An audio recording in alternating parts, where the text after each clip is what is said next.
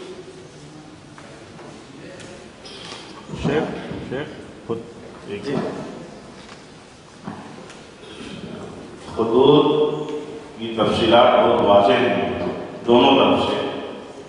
اس میں سب سے اہم چیز یہ ہے کہ یہ مجلس موضوع مذاکرہ یا مناظرہ طے کرنے کے لیے، اگر اس پر نہیں ہم متفق ہیں، یہ مجلس کیا موضوع مناظرہ طے کرنے کے لیے نہیں ہے؟ اگر پہلے سے موضوع مناظرہ طے ہے تو اتنی تفصیلات ہمارے آپ کے سامنے ہیں، ہمیں خود دیکھنا چاہیے۔ پہلی تحریر جو یہاں سے گئی ہے جماعت کی طرف سے کہ 19 تاریخ کو موضوع مناظرہ طے ہوگا، شروط طے ہوں گے، مقام اور وقت طے ہوگا، تو پہلے تو اس واضح بات پر ہمیں آنا چاہیے کہ موضوع جو دعویٰ ہے تقلید کا یا تقلید سے متعلق جو ہے آپ اس پر بات کیجیے، اس کے تعلق سے حکم کیا ہے، رائے کیا ہے، وہ سب تفصیلی چیزیں کو بحث اور مذاکرہ اور مناظرے کی چیزیں ہیں، اس پر ہم لوگوں کو نہیں جانا چاہیے۔ حضرت ہمارے میں بہت اچھی بات ہے۔ دیکھیے یہ خط ہے، آپ خط بھی دیکھیں، ہم جو جس کام کے لیے بیٹھے ہوئے ہیں یہاں لکھا ہوا ہے کہ جماعت المسلمین محسلہ کی طرف سے بھیجا ہوا خط ہے، اور اس میں لکھا ہوا ہے کہ آپ کے گاؤں میں تقلید اور عدم تقلید کو لے کر ہوئے تنازع کی بنیاد پر کوئی حل نکالنے کے لیے بحث و مباحثے کی پیش کی گئی ہے۔ تو یہ مجلس جو ہے تقلید اور عدم تقلید کو عنوان پر ہے، لیکن اس عنوان پر طرفین کی طرف سے ایک جو ہے تو لائن جو ہے دعوے کے طور پر بھی لکھی گئی۔ اصل دعویٰ تو ہماری طرف سے کچھ تھا ہی نہیں، انہوں نے آپ کی طرف سے تھا کہ تقلید اور عدم تقلید ایک غیر واضح موضوع ہے، تو آپ نے گمان کیا کیا چاروں ائمہ کرام میں سے کسی ایک کی تقلید ضروری ہے، یہ عنوان دیا گیا تھا محسنہ والوں کی طرف سے۔ تقلید عنوان ہے، اس میں ایک چیز یہ لائے گی تقلید کے عنوان کو واضح کرنے کے لیے ہمیں لگا اس میں اور وضاحت کی ضرورت ہے، تو ہم نے اس کو اور واضح کرنے کے لیے لکھا کہ بھئی آپ جو کہہ رہے ہیں کیا چاروں ائمہ میں سے کسی ایک کی تقلید ضروری ہے، تو یہ تو اس وقت ہوگا جب آپ لوگوں کی طرف سے فی نفس کی یہ مان لے جائے کہ تقلید ضروری ہے اور تقلید کرنا واجب ہے، جو بھی آپ لوگوں کو لگا ہے وہ ہمیں پہلے ہی طور سے لکھ کر دے دیں، تو اس کے بعد آپ کو مواد پہ گفتگو کی جائے گی جو آپ لوگوں نے دے دیا ہے۔ معاف کرنا پھر ایک بار مولانا منصور میری بات پہ آپ نے جو خط پیش کیا، میں نے پہلے ہی کہا کہ اگر ہم خطوط میں جائیں گے تو اصل میں ہمارا آج کا جو موضوع ہے وہ بالکل فریب ہو جائے گا، لیکن یہاں وضاحت ضروری ہے اس لیے بتاؤں کہ آپ نے جو خط جو پڑھا ہے وہ کسی خط کا جواب ہے۔ خط جو آپ نے پڑھا ابھی وہ جماعت المسلمین مسئلہ کا جو خط آیا ہے اس کا جواب ہے، اور وہ جواب پر دروئی کی طرف سے جو خط آیا تھا اس کا جواب لکھا ہوا ہے۔ اب اس پر بحث کرنا مقصود نہیں ہے، بات یہاں پر واضح ہو جاتی ہے کہ آج جیسے ہم نے خط دیا ہے اور وہ ترتیب جو بنی ہے وہ 14 ستمبر 2013 جامعہ حسینیہ میں ہمارا ایک وقت 15 تاریخ کو خصوصی اجتماع کی دعوت دینے کے لیے مدرسہ پہنچا۔ اس وقت سبھی علماء کرام تقریباً علماء